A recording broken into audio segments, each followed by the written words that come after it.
Olá, pessoal, sejam bem-vindos à nossa mesa redonda.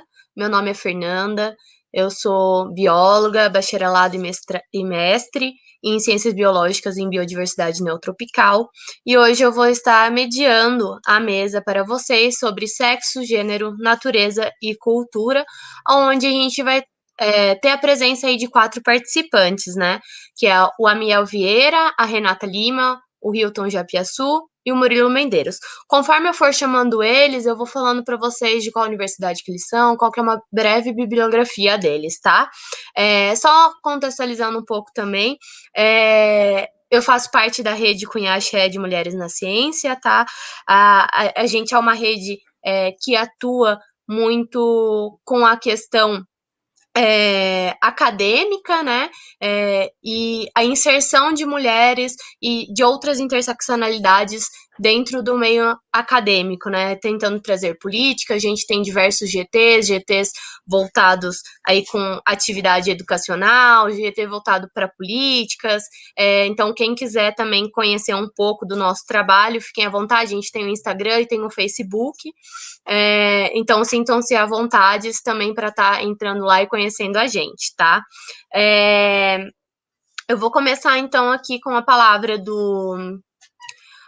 da Miel Vieira, a Miel Modeste Vieira, que é sociólogo, intersexo e transmasculino, com 38 anos, ele é de São Paulo, e ele atualmente está fazendo o doutorado no PPG-Bio, da UFRJ. Então, a Miel fica à vontade para falar, só lembrando que são 15 minutos de fala. Bom dia a todos, a todas e a todos. É um prazer estar aqui falando sobre intersexualidade, sexualidade, gênero, biologia, e acho que é um assunto que a gente não pode deixar de falar, inclusive nas outras ciências, né? Porque as ciências sociais, por exemplo, falam bastante, mas não se fala muito ou não se sabe muito, né, de outros lugares. E aí, quando a gente ouve, por exemplo, falar que a biologia está pensando e falando sobre isso, é algo muito importante. Eu sou, então, como vocês ouviram, uma pessoa intersexo, que foi colocada dentro do binarismo de gênero com a ideia de que eu não poderia ser um homem funcional, porque era esperado de mim que fosse um homem com um pênis de 2,5 centímetros para frente, né? Até 4,5 centímetros, era esperado quando eu tinha nascido. Mas, infelizmente, não aconteceu. Mas esse infelizmente não é infelizmente para mim. Esse infelizmente é um infelizmente para a medicina. Porque a medicina aliada com a biologia acredita numa necessidade de estar olhando corpos dentro de um encaixe, né? Esse encaixe no feminino e no masculino, ele é um encaixe muito pequeno, eu acho, para encaixar corpos, porque se eu chego hoje e vou olhar todas as crianças nascidas e vou perguntar, olha, quantos centímetros tinha o genital da sua filha, o genital do seu filho? E aí, por exemplo, muitas das vezes, eu conheço várias pessoas intersexo que falam, olha, eu não estava na medida que era esperada, e aí a medicina resolveu então me hormonizar ou então me cirurgiar, ou seja, me operar. No meu caso, eu fui operado aos 7 meses porque eu não tinha atingido a medida esperada. Então, o meu pênis era de 1 centímetro só, e além de ser um pênis de 1 centímetro, eu também tinha hipospádia, que é um problema na uretra, né? Que em vez de você fazer na ponta do pênis, xixi, você faz no começo do pênis. E aí eu lembro que numa fala de uma médica aqui de São Paulo, né? Na realidade, eu não Rio, mas eu ouvi ela em São Paulo falando o seguinte: que ela era especialista em intersexualidade e tinha 44 anos de experiência com intersexualidade, e ela dizia assim, que meninos chegavam no consultório dela chorando, porque não faziam xixi em pé.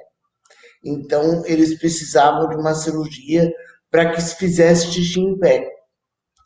E aí eles não sofressem nenhum bullying dos outros meninos, né?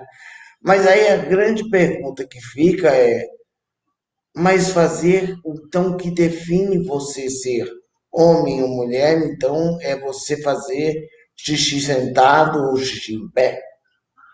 Porque assim, no caso, eu também conheço um monte de mulheres que, quando vão ao banheiro feminino, não conhece o banheiro, nunca viu. Então elas preferem fazer xixi, uma forma, entre aspas, sentada, mas não encostada, né? Seria abaixado, né? É, e aí, assim, para não encostar no vaso, que, sei lá, pode pegar doença, você não sabe quem teve ali antes. Então, mas então essa mulher também é um homem, porque ela não fez xixi totalmente sentada. Ou como é que isso vai acontecer? E esse olhar, né, em cima do gênero, tão delimitado, né, que você faz xixi em pé, xixi sentado, ou então você é, como diz o CFM, uma anomalia de diferenciação sexual. Por quê? Porque você não estava naquilo que é esperado por um corpo como o meu, que seria uma pessoa que nasce com o pênis perfeito ou a vagina, a vulva perfeita, né? Nas medidas certas, no jeito certo de estar. E aí eu fico pensando sobre isso, porque assim, se nós formos falar assim, então nós temos um problema. Porque se você for para qualquer banheiro masculino, você percebe que os homens que fazem xixi dentro do banheiro, tem lá o mictório, né? Eles ficam comparando o pênis um do outro, para ver quem é o homem que tem o pênis mais perfeito. Se o pênis dele é maior, se o pênis dele é menor, ele começa a se preocupar com isso. E aí eu fico pensando sobre isso também, porque esse foi o pensamento que a medicina usou. Eu não era um homem funcional. Do que não era funcional? O que era esperado no meu pênis, que desculpa, vou ter que falar isso, é, ejaculasse dentro de uma mulher, ou penetrasse dentro de uma mulher, e aí sim pudesse fazer a reprodução. Ou seja, mais uma coisa, além de você ter medidas exatas para estar dentro da sexualidade que é esperada, uma outra coisa que é esperada também de você é que você seja heterossexual. Ou seja, uma mulher lésbica, então, está fora dessa medida. Ela seria vista como dizem por aí, sapatão. Mas sapatão porque ela é quase homem, ela não chegou a ser mulher, o que que é isso? Né? Então, na realidade, essas medidas todas e essa forma toda de olhar o sexo, o gênero, pela biologia, não pode só pensar que eu, como uma pessoa que nasceu como era esperado lá no ultrassom, Luiz Henrique, que nasceu e viu que não era, não, o médico não falou assim, olha, Luiz Henrique nasceu, o menino nasceu, mas disse sua criança nasceu. Ou seja, o que era esperado não aconteceu. Então, a grande pergunta que fica na minha própria história e na história de outras pessoas intersexo é qual a medida e qual o jeito de te olhar o sexo e o gênero que vai dizer quem é que está dentro do que é esperado, quem não está dentro do que é esperado e mais, para você ver, eu só fui registrado 7 meses depois, porque a ideia de ser registrado com aquele sexo esperado não se cumpriu. Então eu também não pude ser nem visto como cidadão, nem como, entre aspas, humano, porque assim, eu não tinha certidão de nascimento. Então, se eu tivesse qualquer problema enquanto criança, eu não poderia acessar o atendimento médico. Como que, como que vai ficar? Como que então essa criança vai permanecer no limbo durante 7 meses? E aí, eu estou falando de tudo isso e falando da minha história para que a gente pense o quanto que a biologia e a medicina e o direito também nesse caldeirão todo limitam o sexo gênero. Então, uma criança, ela tem que ter aquilo que é esperado, não o que ela realmente é. Porque assim, se qualquer um de nós aqui tivesse nascido com uma história diferente ou daquilo que era esperado, por exemplo, ultrassom, isso eu falo muito, foi feito um ultrassom de mim nos anos 80. Lembrando que o ultrassom nos anos 80 não era lá essas perfeições todas. Mas mesmo assim, o médico disse: olha, é um menino, vai estar não sei o quê, não sei o quê, não sei o quê. E as histórias sociais e os planos que eram feitos para mim, todos desvaneceram quando o médico disse: sua criança nasceu. E a história social já é escrita desde o ultrassom. E aí eu fico fazendo a seguinte pergunta: então, que história que eu tenho que escrever? É a história que a sociedade espera, a história que os meus pais esperam, a história que a medicina espera, ou a biologia que me chamou na aula, quando eu estava na oitava série, de síndrome de sensibilidade androgênica parcial. Nossa, quando você ouve essa palavra síndrome, é uma palavra meio ruim, assim, vocês não acham? Pelo menos eu acho. Então tem algo errado com você.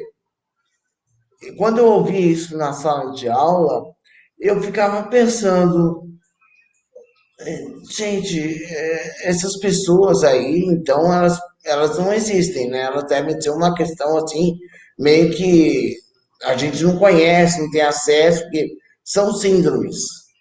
E aí, aos 33 anos, que eu descubro a minha história através de uma carta, e aí eu pego o meu prontuário e descubro que, na realidade, a medicina quis dizer uma coisa, eu era outra, e quem eu era na realidade? Era o que eu queria escrever, e não o que a biologia, a medicina, o direito quiseram escrever de mim.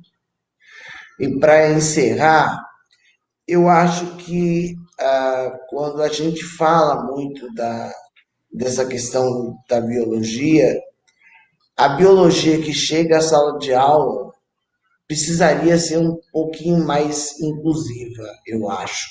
Porque as pessoas intersexo, por exemplo, que mesmo que não saibam, quando ouvem falar de que são síndromes, ou como o CFM diz, anomalia da diferenciação sexual, ou seja, eu não sou nem, eu não faço parte nem do mundo de vocês que estão aqui comigo, né? Porque vocês são todos, entre aspas, humanos, ou homens, mulheres, e eu sou uma anomalia. Então, a anomalia nem devia estar nessa palestra para falar com vocês, não é não? Então, para deixar isso para pensar, eu sou o que eu escrevo de mim, não que a medicina ou a biologia escreve de mim, porque quem faz a própria reescrita de si, como diz o Foucault, sou eu, ninguém mais. Obrigado.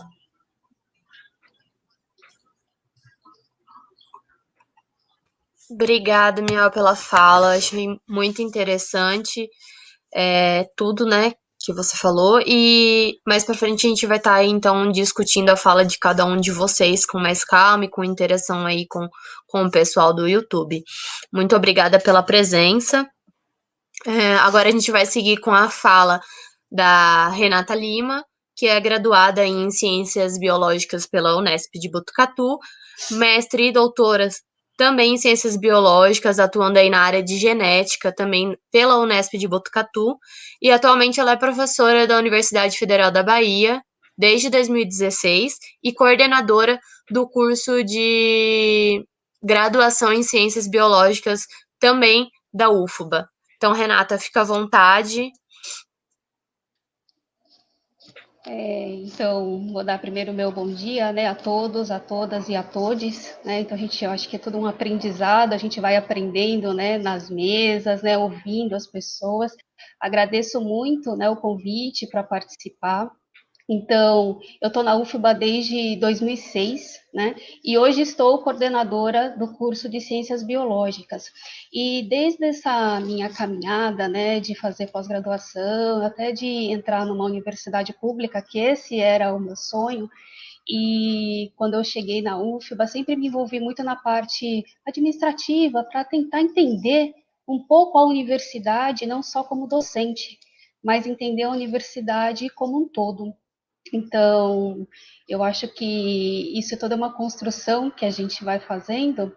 E hoje aqui eu vou falar para vocês um pouquinho, né, sobre como a própria Fernanda disse, a minha formação é em genética, né, mais especificamente na genética humana. Então eu vou falar um pouquinho para vocês, puxar um pouquinho, né, para essa área da genética, o que que a genética fala, se fala alguma coisa com relação a isso, né? Porque a gente tem que ver tudo como um todo, né? Como a Miel estava falando, a gente tem que ver o todo e não pequenas partes. Eu fiz uma pequena apresentação para a gente ir seguindo, e eu acho muito interessante quando eu falo assim, eu sou da genética, nossa, que difícil, né? Então, assim, eu fiz uma pequena apresentação para a gente ir conversando, né, sobre isso, e depois a gente discute melhor. Então, se puder passar o primeiro slide. Então, toda essa discussão, né, de sexo e gênero, então ela começou, né, há muito tempo, né? E a gente vê assim, em 1960, com questionamentos de sexualidade, movimento hippie, né, a própria virgindade, e lá em 1970 e 80, que foi realmente o campo de estudo relacionado ao gênero, né, que ele começou a ter uma abertura maior, porque o que que acontece? Existe uma confusão entre sexo e gênero. Então, isso precisa ser esclarecido. E lá na década já, quer dizer, nos anos 2000, muitos movimentos sociais, né, principalmente esses movimentos de identidade, né, movimentos indígenas, de negros, e também o movimento, né, LGTBI+, né, então, assim, para poder levar essas discussões. Quais são as discussões? Pode passar. Que sexo é diferente de gênero. Então a gente precisa entender isso, né? Eles não são sinônimos. Então se a gente vê no próximo slide que a gente tem, eu vou definir um pouquinho, né, o sexo em relação ao sexo biológico, né? É uma identidade biológica primária, né? São características biológicas do indivíduo ao nascer, cromossomo, genitália, composição hormonal, que lá vai tentar ver se é macho ou fêmea. Não é mais aquela definição, né? Menino, menina, feminino, feminina. Então, assim, é melhor a gente falar em macho ou fêmea. E esse, falando da genética, é um processo de desenvolvimento do fenótipo. Então, a gente tem a expressão e a interação de genes específicos. Pode passar o próximo. Então, a gente tem aqui, né, observando toda. Eu não sei se vocês veem minha seta. Vocês veem a seta? Se eu mostrar aqui, sim. Né? Então, toda aquela diferenciação, né? Porque são gônadas indiferenciadas, se você tem dois cromossomos X, um cromossomo XY, você tem toda uma cascata que vai chegar lá ao desenvolvimento, né, do ovário, do testículo e assim por diante. Pode continuar? Só que isso é uma interação, assim, muito complexa, né? Não é assim tão simples, a gente vai sair de uma única via, então a gente está vendo muitas vias diferentes que elas podem ser o quê? Que elas podem ser utilizadas e lá no final que a gente vai ver esse sexo biológico. Pode passar o próximo. Mas e se alguma coisa aí no meio acontecer de uma forma diferente, como a Miel até estava comentando aqui? Então, o que ele estava falando, né, as anomalias do desenvolvimento sexual, né, então anomalias, né, eu até coloquei aqui entre parênteses, eu acho que eu prefiro falar de alterações, né, ou condições, são condições diferentes que devido a tanto a parte hormonal ou a mesma diferenciação gonadal, elas não se enquadram naquilo que se fala que é o padrão. Então, eu prefiro falar em condições, e a gente sabe, existem muitos CIDs para aquilo que não é o esperado. Pode passar. Então, só voltando, isso, pode passar. E vem alguns questionamentos, né? Como deveríamos, então, definir o sexo de cada indivíduo? Pelo binário, né, dos cromossomos XX, XY? Pelos genes, hormônios ou anatomia genital? O que fazer quando essas características se contrapõem, né? Como a gente acabou de ouvir aqui a Miel. Pode passar. Então, eu li uma coisa muito interessante, né, de um pesquisador lá da Califórnia, que ele fala assim: na falta de parâmetros biológicos, se você quiser saber o sexo de uma pessoa, o melhor é perguntar para ela. Né? E também tentar ajudar, como a Miel falou, 7 meses sem certidão de nascimento, né? Sem ser ninguém. Então, essas coisas precisam ser conversadas, né? Precisam ser esclarecidas. Pode passar o próximo. E também, e a questão, né, que a gente já foi vista aqui também por ele, o sexo e reprodução, muito ligado. O sexo é para reprodução, esse conceito, né, que foi irrigado há tanto tempo, mas então, como que fica agora em relação à reprodução assistida? Você pode tanto fazer lá, né, aquele zigoto, como sendo 2 homens, 2 mulheres, um casal. Então, a gente não liga mais o sexo à reprodução. Então, são questões realmente que vêm sendo discutidas e que elas precisam ser, né, melhor esclarecidas. Pode passar. Porque vem uma questão, né, como eu falei lá atrás, de sexo, né, relacionado ao sexo biológico, né, e ao gênero. Então, o gênero ele está contemplando toda uma história, instituição, estrutura, a cultura. Então, ele é um termo muito mais abrangente, pode passar. E ele fala assim, ó, vi uma definição que engloba as relações sociais que envolvem homens e mulheres, ou senão, machos e fêmeas. Né? Então, tem essa definição de homens e mulheres, machos e fêmeas. Pode passar. Então, se a gente for pensar em gênero, né, então a gente pode ver várias, né, definições, né, a identidade de gênero. Então, eu até coloquei aqui que refere-se ao modo como o indivíduo se identifica e se mostra para o outro, o que está atrelado a uma questão muito mais cultural em relação aos papéis definidos para os sexos. Né? Então, a gente tem os papéis que foram definidos, né, para os sexos, não feminino e masculino, mas eu prefiro falar macho e fêmea, né, do que em relação à sexualidade. E eu achei muito interessante a gente pensar que a identidade de gênero inclui o modo de ser do indivíduo, que pode se aproximar do masculino, do feminino, de ambos ou até mesmo de nenhum. E como a Miel também falou aqui, se a gente tem algo diferente disso, a gente é um distúrbio.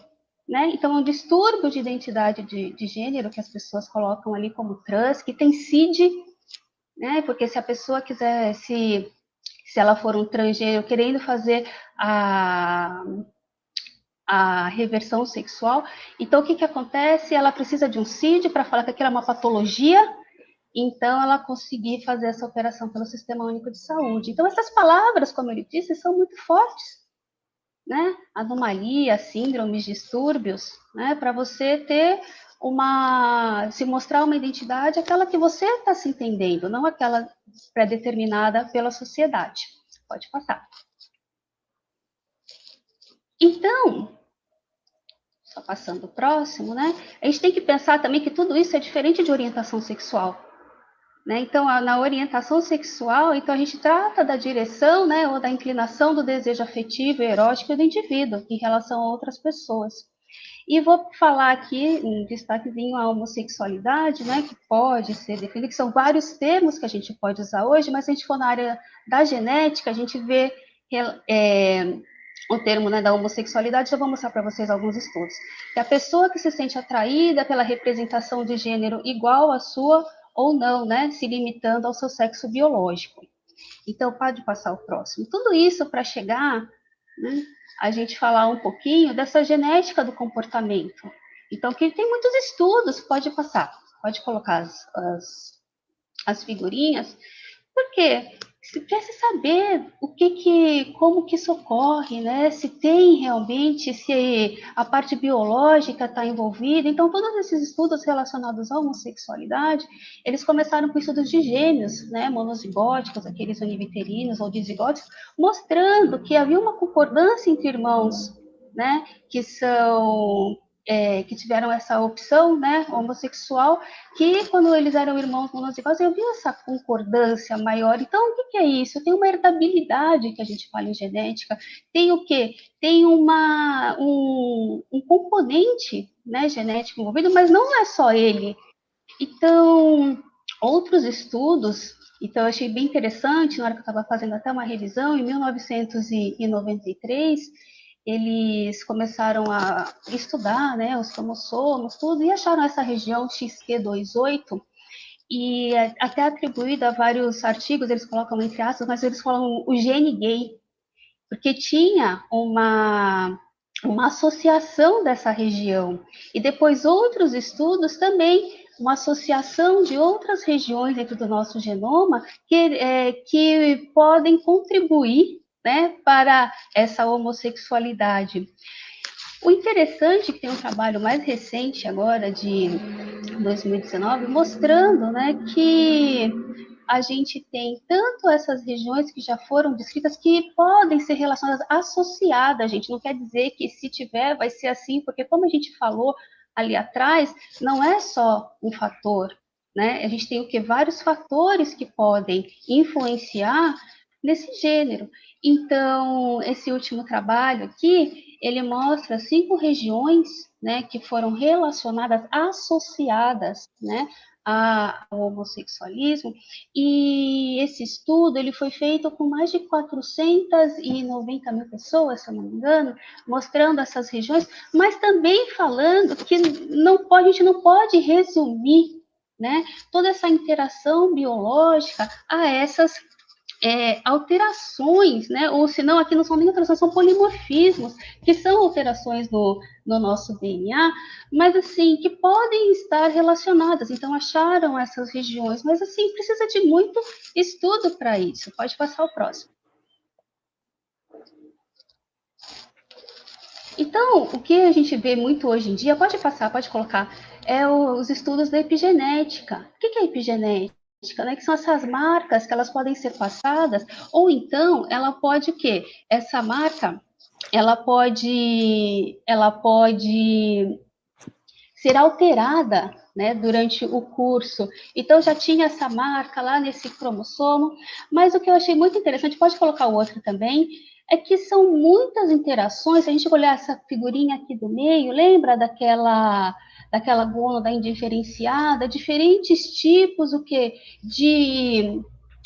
as ações, né, dos hormônios, dos genes, ela pode o quê? Ela pode te dar o quê? Diferentes vias, que isso pode estar relacionado a atrações por homens e mulheres, atração por mulheres, e que existe uma diferença realmente nessa diferenciação, né, do cérebro entre homens e mulheres, que está relacionado, né, com essas marcas que a gente chama de epigenética, e tudo isso só para contar para vocês que existem muitos estudos nessa área de qual é, se a quantidade de hormônios, se está diferente, se o tamanho do cérebro é diferente, quais genes estão agindo. Então, existe todo um estudo, porque as pessoas querem uma resposta, mas a resposta, ela é uma resposta complexa. A resposta não é uma resposta única. Olha, você é assim porque é assim. Não, gente, a gente tem que ver toda uma discussão, né, cultural, social. Então, assim, a pessoa é o quê? O que ela quer ser.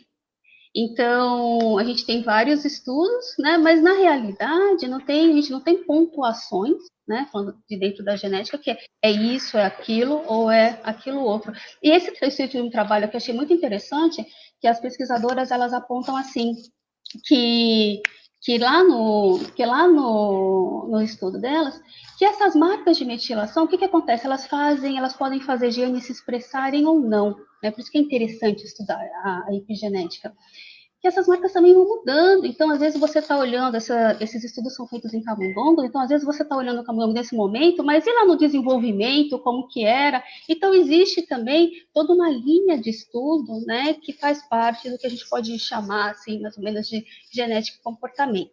Pode passar.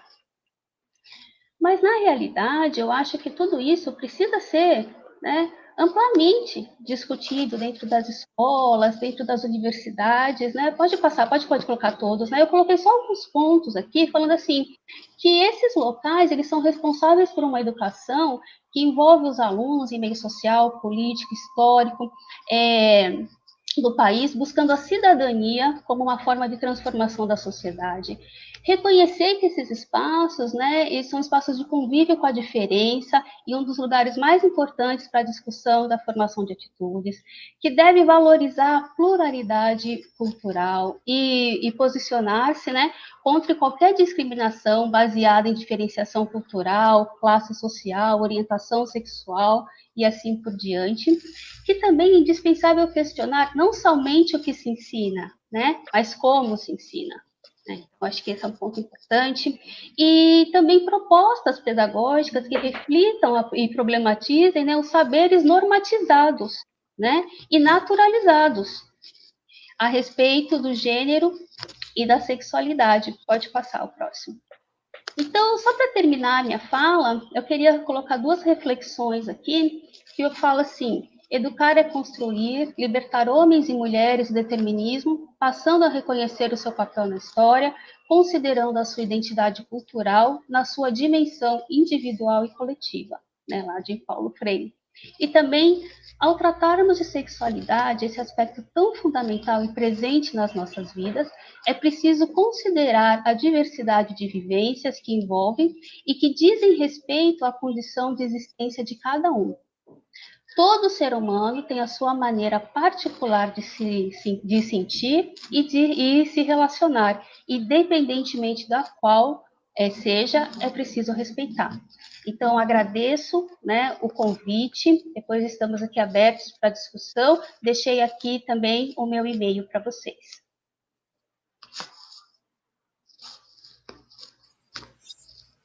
Obrigada, Renata, pela apresentação, pela fala. Também é muito interessante. A gente teve a fala da Miel primeiro e depois a sua, já com o embasamento teórico da parte genética, né? Então, acho isso que é extremamente importante, interessante também, né? E agora a gente vai continuar com a fala do Iton Japiel-Sul, que é um biólogo com pós-graduação em psicologia e pós-doutorado em cognição animal.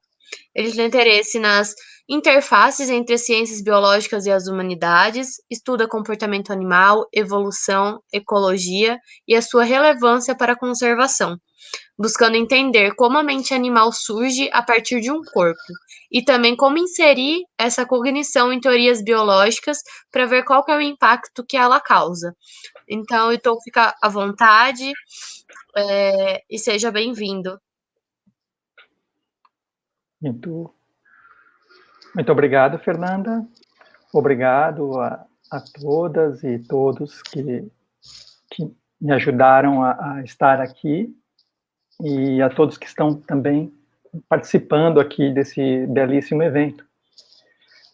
Em respeito às ideias, hoje eu aqui vou ler um texto que eu espero polêmico, para ver se eu consigo também prendê-los pelo menos 15 minutos de um texto. Sexo é corpo, sexo é mente.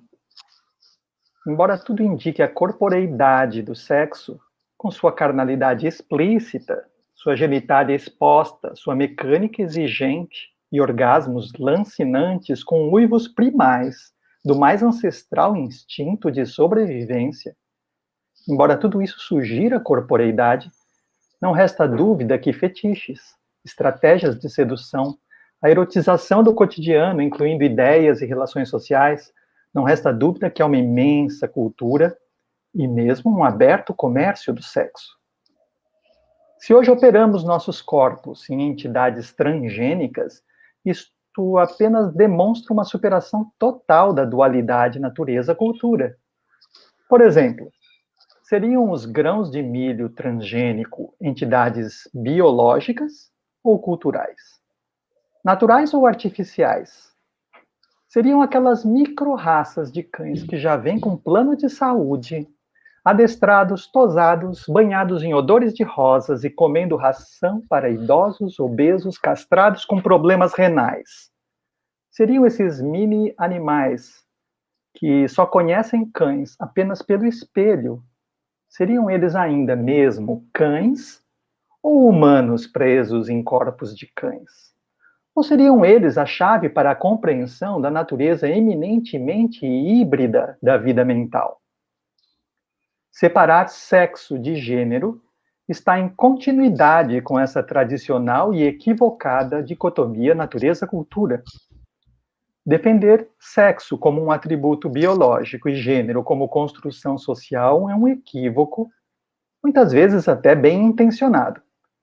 A cultura não se separa da natureza, ela não é exclusividade da espécie humana, não somos seres culturais apartados do restante da árvore evolutiva e todas as culturas animais estão ligadas de modo inextricável ao corpo. A separação didática entre natureza e ser humano, ou entre biologia e cultura, está inclusive na origem da malfadada ideologia de gênero, tão abusivamente alardeada pela ultradireita no Brasil. A bem-intencionada ideia de que somos apenas construções socioculturais de um tempo, a ideia de que, portanto, não há natureza humana alguma, que seríamos absolutamente plásticos e moldáveis, uma matéria fluida que se ajusta a qualquer corpo, essa bem-intencionada ideia de uma liberdade total para o ser humano, resultou em um relativismo com relação ao conhecimento. Se tudo é inventado, o que é a realidade? Se tudo é relativo ao ser humano, ao sujeito falante, minha opinião vale tanto quanto fatos científicos estabelecidos. Se a verdade é apenas um consenso, uma construção social, então a solução é ir à guerra. E surgem assim as guerrilhas culturais, visando construir novos consensos, como a ideologia de gênero, consensos contra a vacinação, consensos contra o distanciamento social. Se minha opinião não se distinguisse do conhecimento, o negacionismo científico estaria justificado, e assim o desmonte da universidade pública seria defensável. E o descrédito na pesquisa, uma meta até mesmo desejável. Negacionistas e relativistas jogam o conhecimento no lixo com a mão direita, enquanto com a esquerda ingressam nas UTIs lotadas de ciência. A ciência tem o que dizer sobre sexo e sobre gênero. Sexo se entrelaça com gênero da mesma forma que a biologia se entrelaça com a cultura em um processo coevolutivo indissociável. E se é assim, se nossa natureza é biocultural, o que dizer de nosso corpo humano? Domesticado por nós mesmos ao longo de centenas de milhares de anos, dopados em analgésicos, reguladores de pressão e ansiolíticos, maquiado, montado, oleado ao sol e besuntado em cremes, esse corpo lipoaspirado e cirurgicamente ajustado às mais variadas estéticas vestido em sedas e couro e curtido em caipirinhas, queijos e moquecas, esse nosso corpo, afinal, não é mente? Estou sendo irônico, tá? Assim, rompidos os diques entre a mente e o corpo, quebrados os protocolos de isolamento entre a aprendizagem e o instinto, finda a era das dicotomias entre cultura e natureza, e no ocaso de todas essas oposições binárias rasas, emerge um corpo que é mente, ou, se preferirem, uma mente que é corpo. E assim somos, ao mesmo tempo, sintéticos e naturais, transgênicos e selvagens, binários e transgênero. A mente é apenas um corpo em movimento, um funcionamento corporal que se perpetua em busca de continuidade e permanência como matéria. Agora, alto lá que informação é matéria, é organização da matéria. E assim a mente existe apenas materialmente, mas não em qualquer matéria, e nem mesmo em qualquer organização.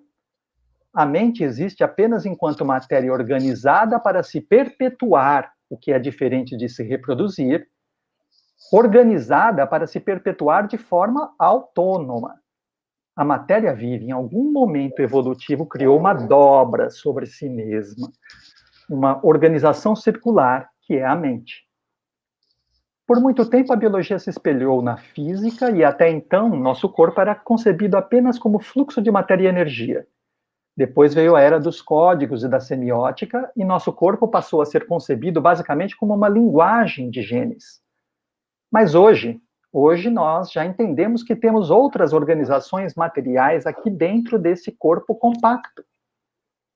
Que nosso sistema nervoso é muito mais, e pode muito mais que uma célula. Ele encontrou um jeito de ser autônomo, controlando as entidades mínimas de vida, que são as células. Nosso sistema nervoso é autônomo tanto em relação à fisiologia quanto à ecologia dos corpos. A mera existência de um potencial parceiro sexual não nos induz imediatamente à cópula. Não é o mundo lá fora. Não são os estímulos externos que controlam a gente como se fôssemos marionetes. Também não é porque sentimos um desejo interno premente que iremos satisfazê-lo imediatamente. Nossa fisiologia apenas levanta bandeiras e alertas. Você está com fome, você está carente, você está com sede.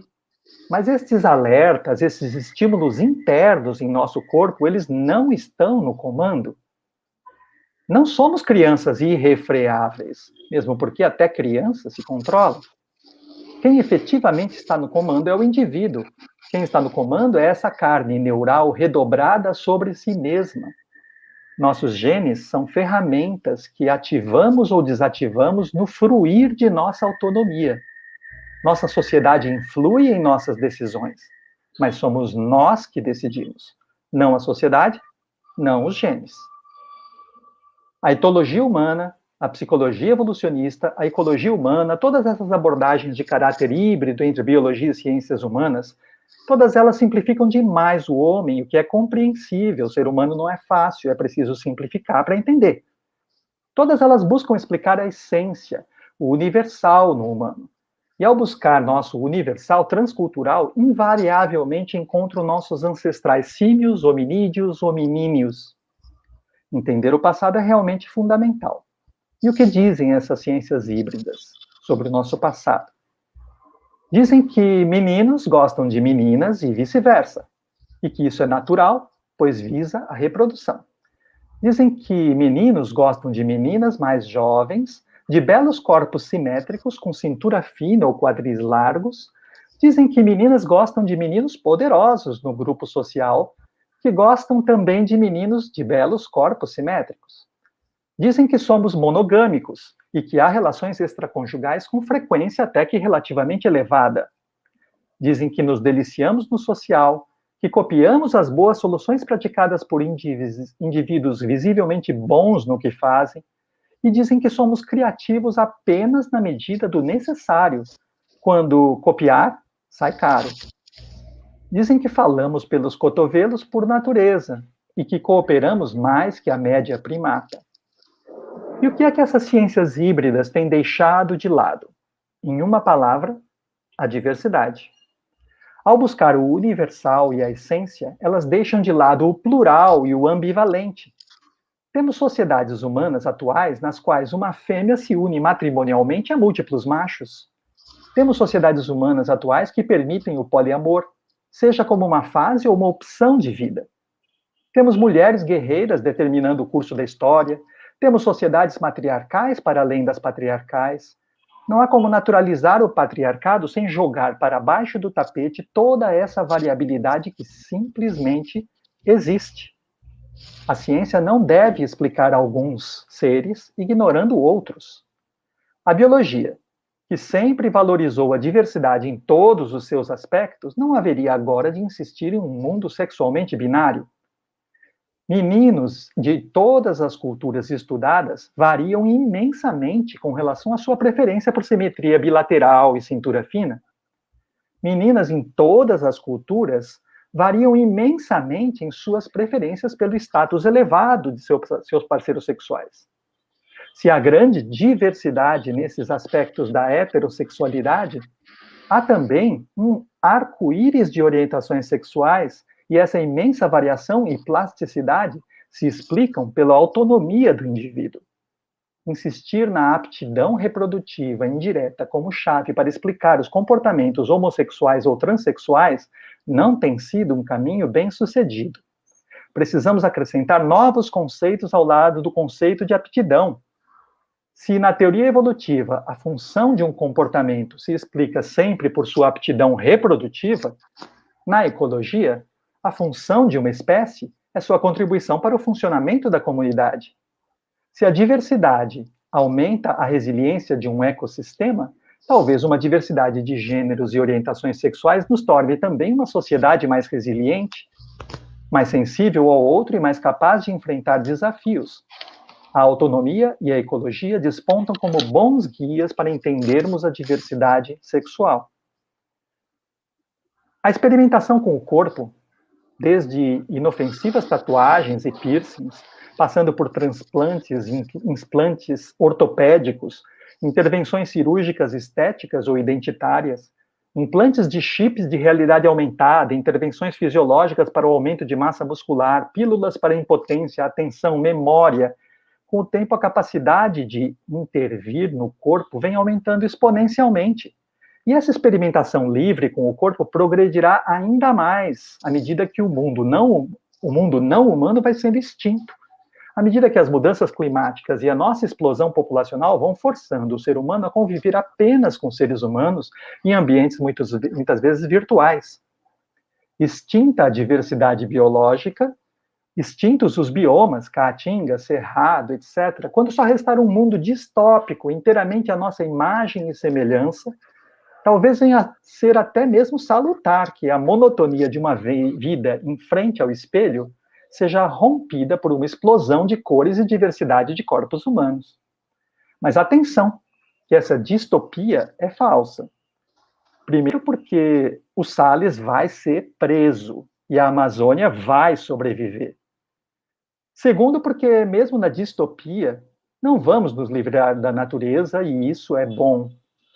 Se conseguíssemos a impossível proeza de encontrar um equilíbrio ecológico em um mundo dominado apenas pela nossa espécie, se substituíssemos, enfim, a natureza pela tecnologia, não estaríamos nem assim libertos da natureza.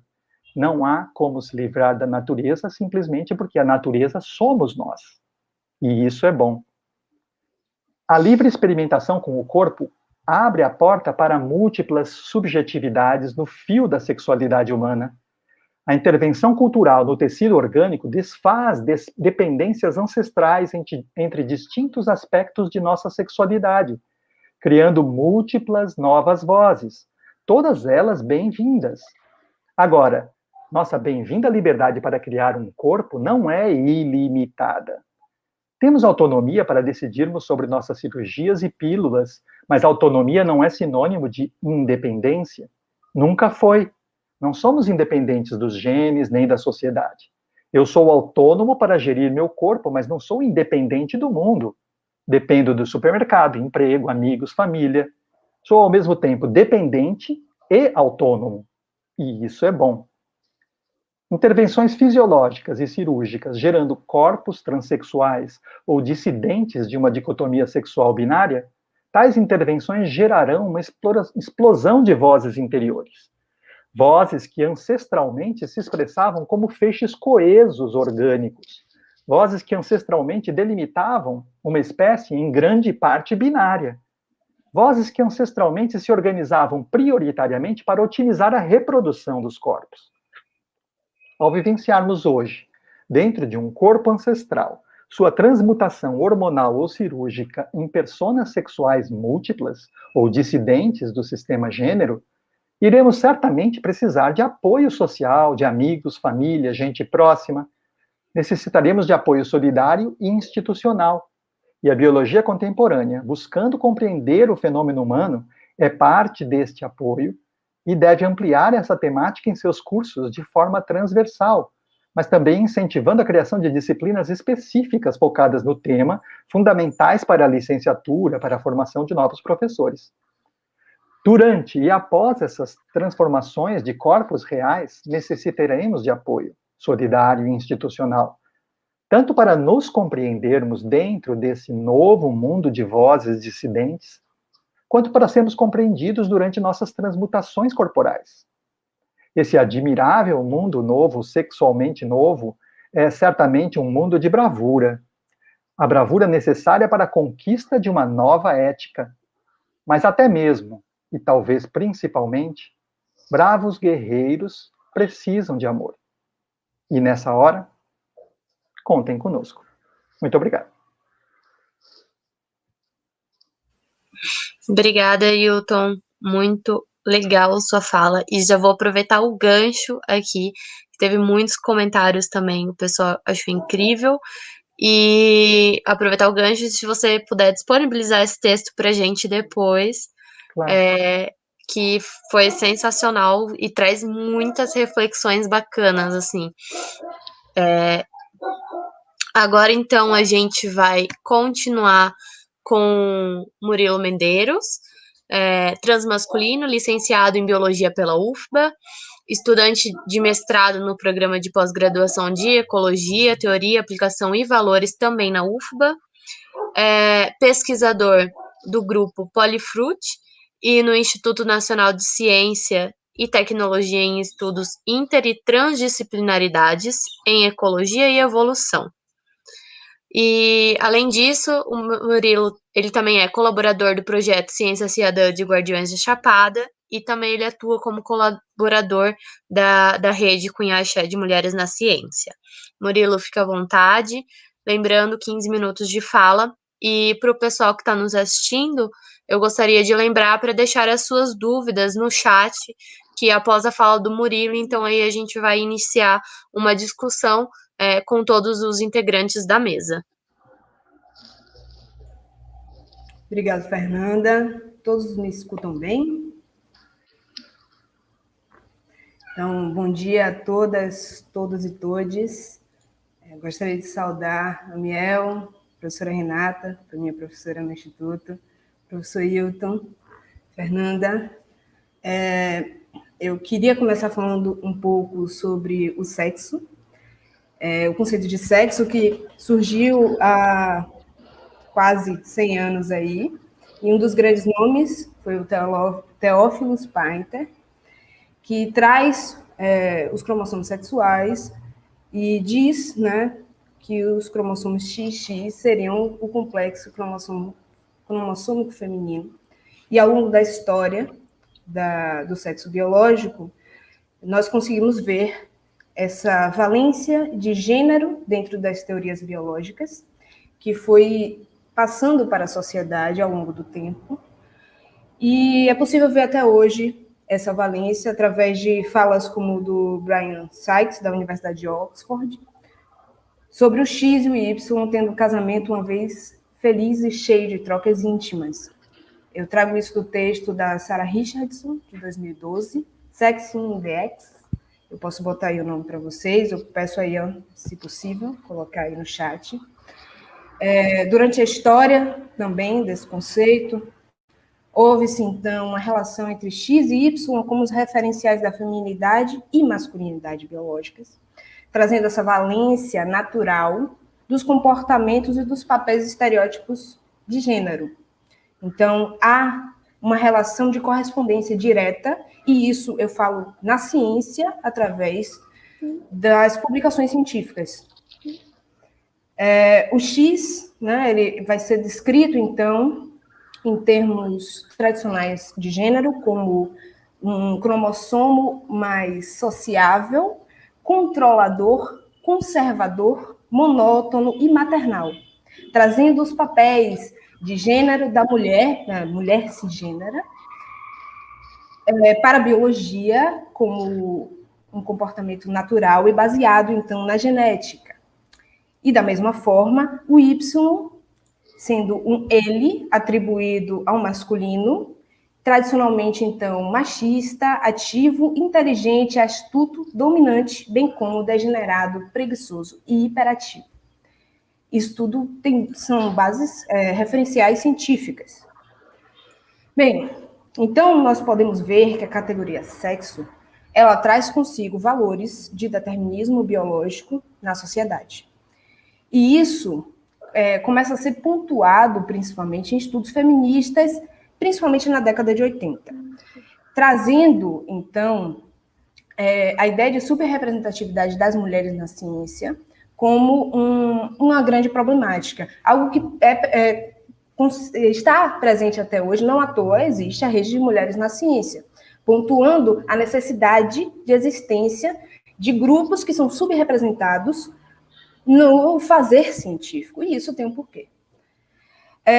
Então, esses estudos feministas, eles começam a trazer a ideia de que o conceito de sexo ele não só funcionaria como uma norma pautada no determinismo biológico, portanto, natural, mas também como parte de uma prática regulatória. Se eu não me engano, isso foi falado na mesa passada, né? Essa prática regulatória, através da naturalização de comportamentos e papéis de gênero, determinando, então, onde as mulheres, por exemplo, cisgêneras, devem estar, onde elas podem estar, o que elas devem fazer.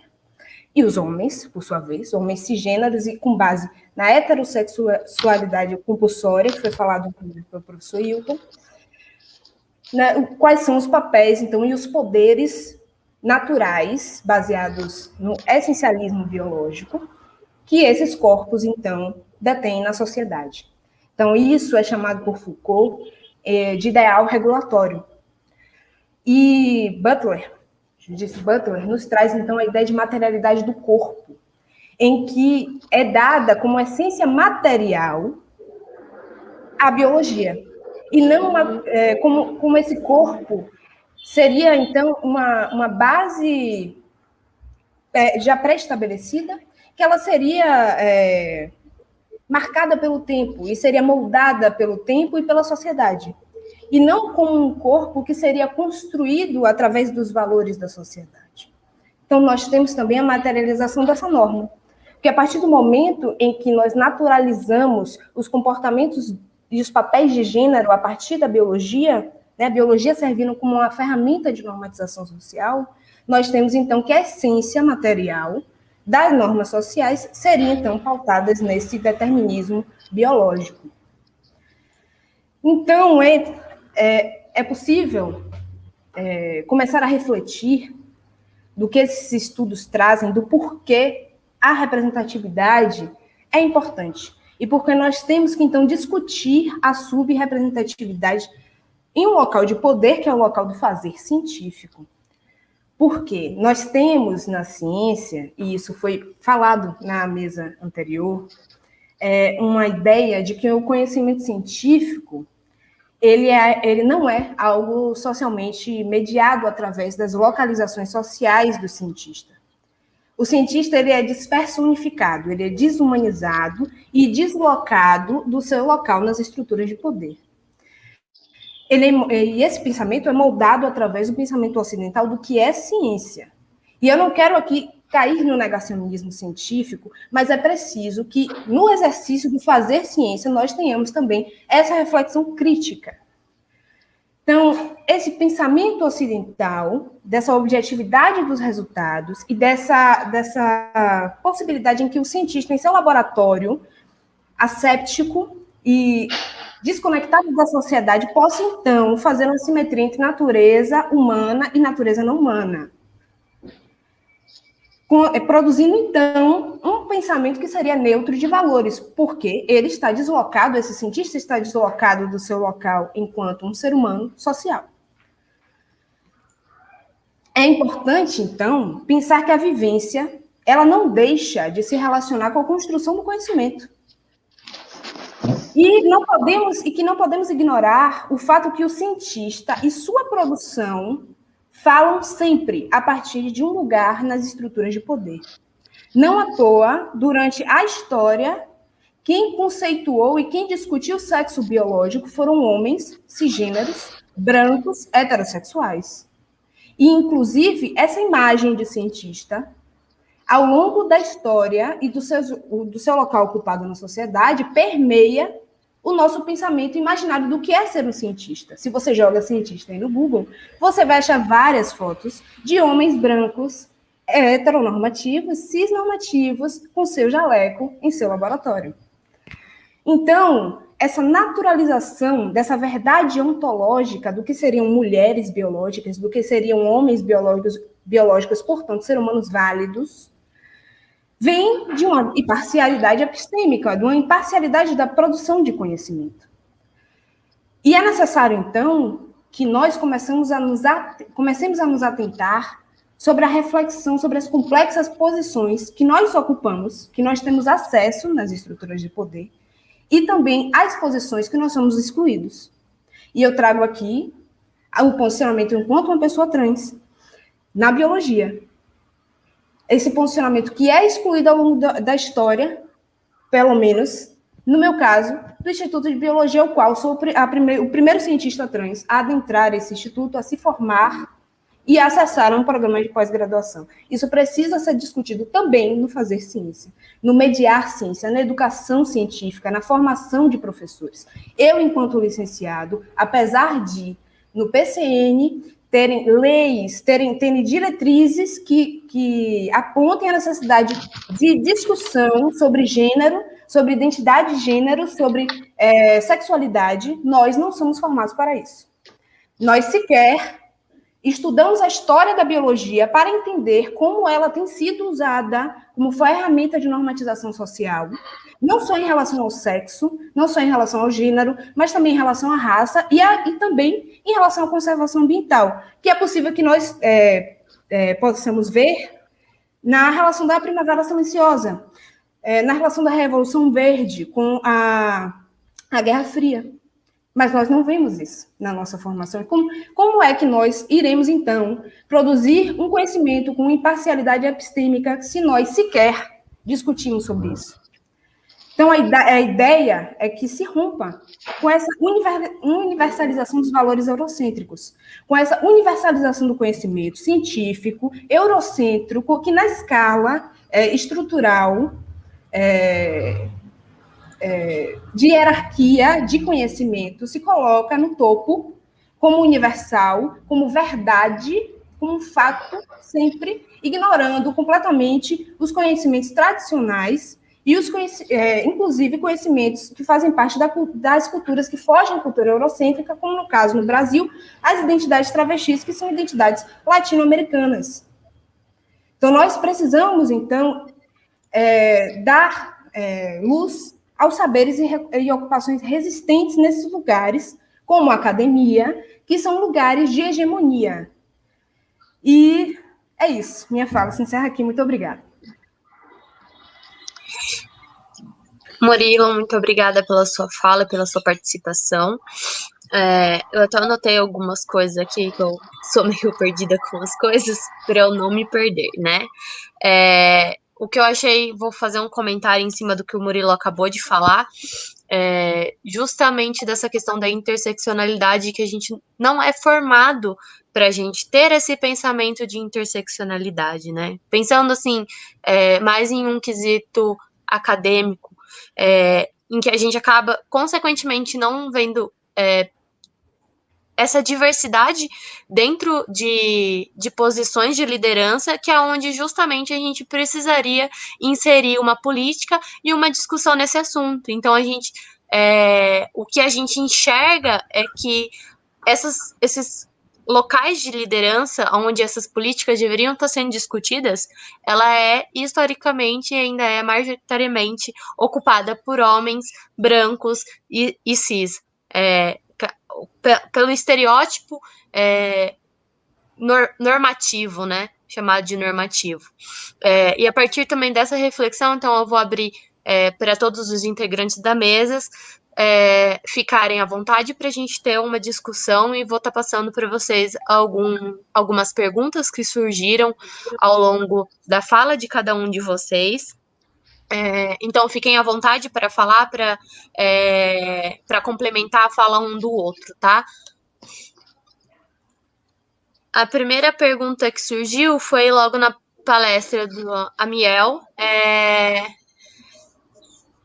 Qual que seria uma medida, uma forma de questionar, então, o sexo e o gênero, né? O que está ali dentro daquele esperado? Qual que é o seu entendimento com isso?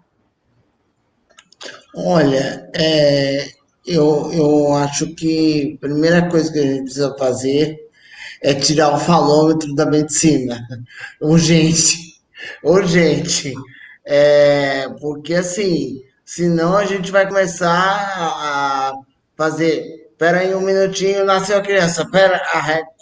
Nos anos 80, pelo menos, era assim. Você media pela régua. Ih, não, não pode. Espera aí, volta aqui, a gente vai fazer assim. Eu acho que não precisa ser uma medida. A medida não é essa que a medicina gosta de colocar, porque ela está muito relacionada a esse pensamento cartesiano, né? Que como a gente está discutindo aqui, é algo interseccional. E não pode ser também uma coisa só pela medicina e a biologia. E eu digo uma coisa que talvez pode provocar uma discussão aqui. Eu digo o seguinte, que eu acho que a medicina ela só se tornou algo mais potente, entre aspas, e especializado, entre aspas, por causa da biologia. Porque senão ela continuaria sendo a arte de curar. Então, qual é o sexo de uma pessoa trans ou o sexo de uma pessoa intersexo? Na realidade, é o sexo que ela quer, que ela pensa sobre si, não o que os outros dizem. Porque se for fazer assim, então, olha, vamos, como foi feito comigo, é a última fala minha. A médica olhou o meu cariótipo e falou assim: se você estivesse aqui presente hoje, eu teria feito a gonadotectomia, que é a retirada das gônadas, hoje, porque você é propenso a ter câncer. Oi? Como? E aí, assim, é uma pessoa que está lá nos anos 70, né? Então essa medida ela não precisa nem existir. Ela está desatualizada, ela não está revista, ela não está colocada, interseccionalizada por identidade de gênero, raça, etc. Essas coisas têm que entrar dentro do balaio. Não pode ser só a medida da régua. Olha aqui a régua funciona assim. A régua é desse jeito, a régua é desse jeito. Não, porque senão vamos ficar regularizando tudo, até o que não precisa, né? E como os homens, por exemplo, que vão lá no mictório e medem mentalmente ou ao olho o tamanho do seu pênis com o do outro, para ver se o meu pênis é maior ou menor. Isso aí eu acho também que já é uma reflexão também muito interessante, que a gente entra nessa questão de historicamente extremamente estrutural socialmente, né? O quanto que a opinião do coleguinha ela reflete no seu corpo, que entra também junto com a fala do Hilton, que ele falou bastante sobre estereótipos, né? Sobre você ter que fazer uma lipo, você ter que fazer algum procedimento para você se sentir melhor porque na verdade esse se sentir melhor não é um se sentir melhor para a gente, mas sim para o próximo e o que a sociedade acaba vendo como um estereótipo de beleza, né?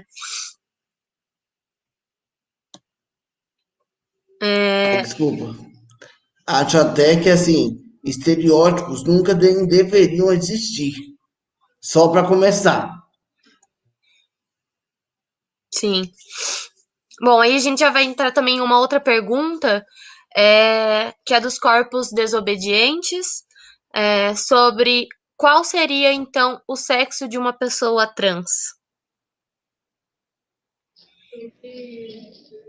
Eu acho que a Miel aí já respondeu, né? Então, assim, eu acho que o sexo é o sexo que a pessoa, né, tá ali se identificando. Então, eu acho que a gente já viu isso, então é muito difícil. Como assim, né? Vamos só XX, XY, todo esse determinismo, né? Então, como que a pessoa se vê? Hilton, te parabenizo pelo texto, não sei se é texto seu próprio, Sim, claro. né?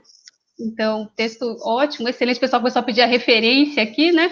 Aí eu falei assim, quando eu vi muita coisa aqui desse evento, eu falei assim, tô achando que esse texto é de Hilton, assim, várias reflexões muito interessantes, realmente, porque dentro lá da biologia, da genética, quer achar aquela região que é compatível àquele gene, aquele cromossomo, aquele hormônio, não é isso, né? Então, assim, a gente realmente é uma amplitude muito maior. Eu acho que a gente tem uma preocupação, assim, porque a cultura, ela vem para bem e para mal, né? Essa que é a questão da cultura, né? A gente costuma, na biologia, achar que a cultura é uma coisa maravilhosa, que dá essa liberdade para o ser humano, mas a cultura traz os fascistas, tem de tudo, é um balaio de gatos na cultura, né? Então, quando a gente fala que quem decide somos nós, é o indivíduo, né? A gente só tem que talvez ficar um pouco atento que o indivíduo está sob muitas influências, né? E essa influência cultural é fortíssima, né? Então, acho que foi Fernanda que trouxe aí, né? Quem é que está falando através de mim? É a sociedade ou sou eu mesmo? Então, a gente tem que... Por isso que eu acho que precisa de apoio, né? Na hora que você está desconstruindo uma estrutura que está estável há muito tempo, você não sabe onde você vai cair, né? Assim, e aí você pode ser levado pela maré. Então, assim, é difícil, assim, por isso que eu acho que é uma atitude de bravura, assim, de fato, porque você está se jogando em mares nunca antes navegados, ou coisas desse tipo, né? E aí, assim, a sociedade não tem respostas para te dar imediatamente, né? A sociedade está toda estruturada de outro jeito. E aí, você precisa da sociedade, mas você tem que se apoiar nos lugares certos da sociedade, porque essa sociedade é cheia de matizes extremamente variados, né? É difícil separar o indivíduo da sociedade e da genética, é claro que é difícil. A gente defende a autonomia, eu defendo a autonomia, como eu apresentei, mas é claro que nós somos um feixe de influências, né? Então, às vezes quem está falando é o nosso inconsciente que é a família, que é o pai, que é a mãe, que é todo mundo que ficou criando uma subestrutura, né, enfim, eu não sei nem por que eu estou falando isso tudo, mas, por favor, próximo.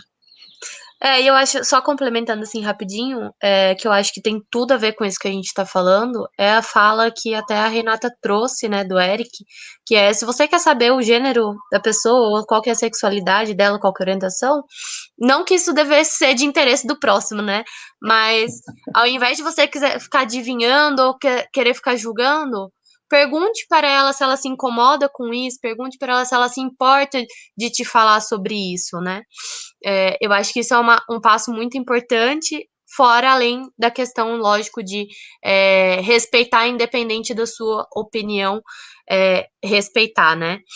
E aí eu já vou trazer a próxima pergunta, que foi mais direcionada para a Renata, que é da Adriana Oliveira Mendeiros. Na biologia, os estudantes têm procurado a coordenação para discutir as políticas de inclusão. Quando eles trazem denúncias e anseios, eles também trazem propostas?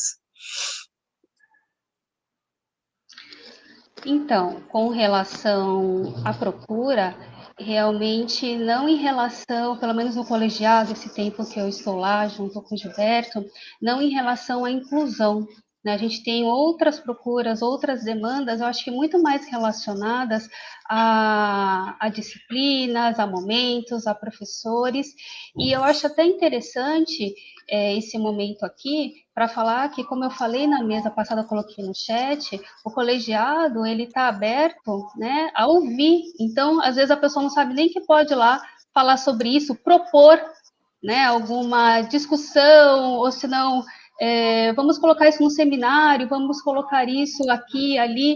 Então, a nossa procura realmente, por enquanto, né, não é em relação a esses temas, mas eu acho que a gente demonstrando que o colegiado está aberto, que ali também é o espaço, eu acho que isso é bem interessante.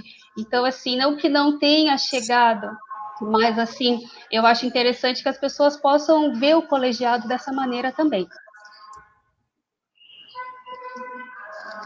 Legal.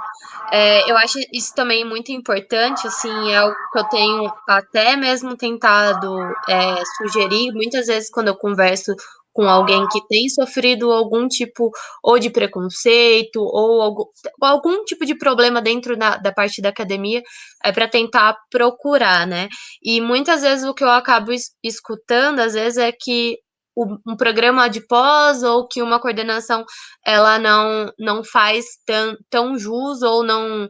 Você tem a denúncia, mas não como você não tem prova, então aquilo acaba não sendo efetivado, não tendo uma advertência ou alguma coisa relacionada a um profissional, né, para promover essa inclusão aí.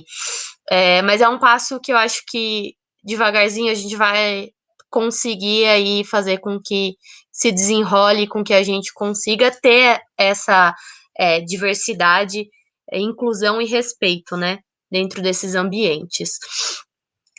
A próxima pergunta, deixa eu achar aqui. Foi do Ian, que seria relacionado aí o Hilton para poder divulgar. Onde que a gente pode encontrar o seu texto depois, Hilton?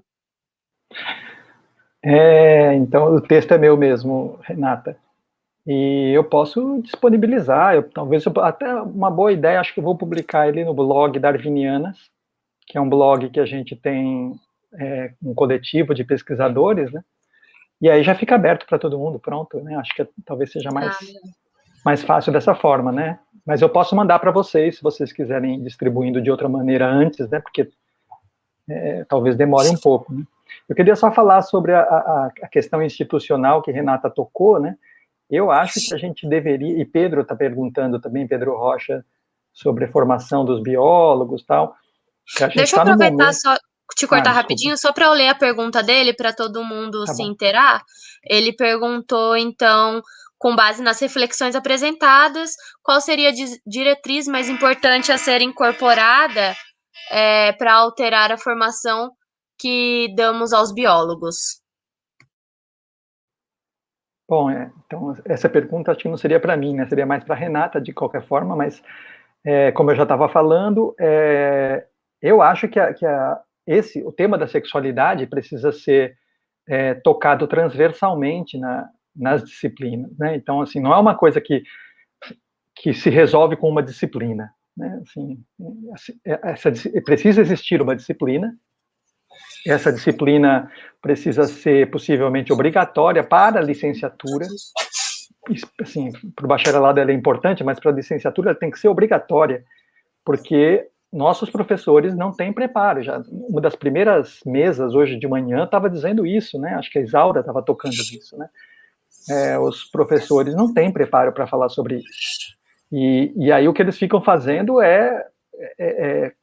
fazendo o que foi dito aqui hoje também, né? De que você tem toda uma questão de trazer essas coisas como doenças, como anormalidades, né? Então, a gente tem que acabar com isso urgentemente, né? E as pessoas vivem num mundo assim. Como as pessoas vivem num mundo assim, não vai ser uma fala aqui, outra fala ali, uma disciplina que vai fazer a cabeça do futuro professor se modificar. Então tem que ser uma coisa transversal dentro de várias disciplinas, né? E como a biologia talvez também somos professores que, com suas limitações de histórias de vida, né, e especialidades, talvez fosse bom também trazer pessoas de outros institutos para, de vez em quando, temperar um pouco essa fala da biologia, que muitas vezes pode, pelo nosso despreparo, talvez, ou pela história de vida das pessoas, né, assim, eu já estou ficando velho, né? Então, a gente vem de um tempo distinto, né? Então, pela essa história de vida, muitas vezes a gente mesmo não tem preparo para isso, né? Então, é legal trazer também uma diversidade para dentro da biologia, dos professores. Sim, com certeza. Gente, tem mais 5 minutinhos, vocês querem complementar com alguma coisa? Fiquem à vontade. Nesse sentido aí que o Otton está falando, então acho que todo mundo sabe, né, que o nosso curso está sendo reformulado, então a gente tem logo no primeiro semestre, para o próximo currículo aí, uma disciplina Biologia e Sociedade, e ela discute várias coisas, e isso, se não estiver, não vou me recordar exatamente agora qual é a ementa, mas é uma ementa ampla para discutir várias coisas, né? De direitos, né? De deveres, de ética. E ela tá também, não só essa disciplina, mas assim, esses direitos que a gente tem, inclusive, e essas novas não, né? Essas atualizações, eu chamo assim, né? Que assim, isso já foi, está sendo discutido há muito tempo, né? Elas estão também perpassando por outras disciplinas, transversalizando, né, vários temas, que são temas que têm que ser também transversais. Então, eu acho que os nossos próximos, né, os que já acompanham, quando esse currículo ele for vigente, então essas disciplinas elas vão estar mais, eu acho que completas, e eu acho interessante isso, exatamente, que as pessoas precisam dessa formação, não tem essa discussão, e não só em disciplinas específicas, acho interessante, também devia ter a disciplina específica sobre isso, mas também ela fazendo toda essa transversalização dentro do currículo, né? Então, assim, a gente, isso até quando a gente foi questionado, né, do setor de currículos, a gente estava demonstrando somente essa disciplina, mas a gente demonstrou, né, quando a gente foi responder, que a gente tem várias discussões, né, não só essas questões, mas que estão sendo transversalizadas, que eu acho que realmente não dá para a gente colocar num lugar só e discutir tudo isso.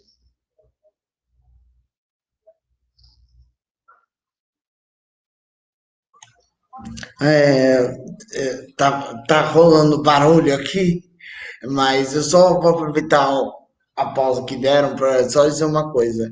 Eu concordo com o que o Wilton falou e a Renata, e eu acho que mais do que a gente ter uma disciplina que fale de gênero, de sexualidade dentro da biologia, que eu acho muito importante, eu acho que a gente está falando aqui de interseccionalidade, né? E a gente está falando também de uma outra palavrinha que não usam muito, que é interdisciplinaridade, que eu acho que nesse momento, por exemplo, em uma aula de gêneros, sexualidade, uma disciplina sobre isso, não é só o biólogo que deve falar. Então, é uma conversa que você pode mesclar com as ciências sociais, com as ciências humanas, com a medicina ou com outras coisas, que todo mundo junto conversem junto. Olha, porque, por exemplo, só para você ter ideia, eu fui operado aos 7 meses e a minha operação, eu fui fazer uma pesquisa aqui, tem 2 faculdades de medicina aqui no Rio de Janeiro, públicas. E aí eu perguntei, escuta, a intersexualidade vocês têm em aula? Sim. Quanto? É uma disciplina, é um semestre, é o quê? Meia hora durante o curso todo. É muito para dizer. Ou seja, vocês me operam tipo, baseado mais no achismo do que na ciência. Então, assim, é um servo da sociedade, com certeza, entendeu?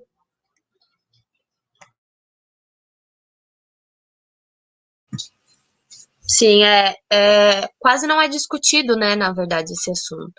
Agora é que está se tornando um pouco mais, assim, comum e ainda assim, comum em alguns lugares, né? E geralmente é onde você vê essa discussão sendo feita é onde existe aí uma pessoa trans ou algum outro tipo de interseccionalidade, né? É, mas aos poucos eu tenho fé que a gente vai chegar num momento onde vai ser mais comum, onde a gente vai ter uma discussão mais forte sobre isso e não vai ter tanto esses problemas que são gerados em volta disso, né? Bom, pessoal, fiquem à vontade, querem complementar mais alguma coisa? Vou deixar aqui tem um podcast Intersexo. A gente teve uma entrevista com um biólogo, que inclusive deve estar aí nos comentários da internet, é o Lucas Lopes, um biólogo aqui da UFRJ, e a gente falou sobre intersexualidade e biologia. Então acho que seria legal vocês ouvirem e ouvirem o podcast Intersexo, que tem sempre histórias e coisas relacionadas à ciência, sexualidade e gênero. Eu queria Legal. só. Pode Desculpe. falar. Pode falar. Queria só agradecer o espaço, complementar falando da necessidade desses espaços acontecerem dentro das universidades, a necessidade que os docentes do nosso instituto têm de assistir também esses espaços, os discentes, da formação continuada dos nossos docentes que estão formando profissionais, estão formando professores. Então, deixo aí a minha proposta e também essa reflexão, né, de cadê, a Adriana falou, cadê os nossos docentes aqui assistindo, cadê os nossos discentes assistindo? Então, atentar aí essa necessidade, porque muito é falado, mas pouco é feito. Então, é isso. Muito obrigada. Gente, eu queria então, para finalizar a fala e a mesa redonda, agradecer a todos vocês pela presença, por terem se interessado também em aceitar o convite, em participar, né? E agradecer também por terem me feito o convite para eu participar e mediar a mesa. Eu estou começando a estudar um pouco mais esses assuntos agora, então é sempre produtivo e sempre muito interessante ouvir o posicionamento de vocês, isso acrescentem muito. Então, eu, como uma iniciante em estudos sobre o assunto, eu agradeço a fala de todos vocês, a presença, para mim foi extremamente proveitoso. Muito obrigada mesmo. É isso, pessoal. Ficamos por aqui. Acompanhem as próximas mesas. Tchau, tchau.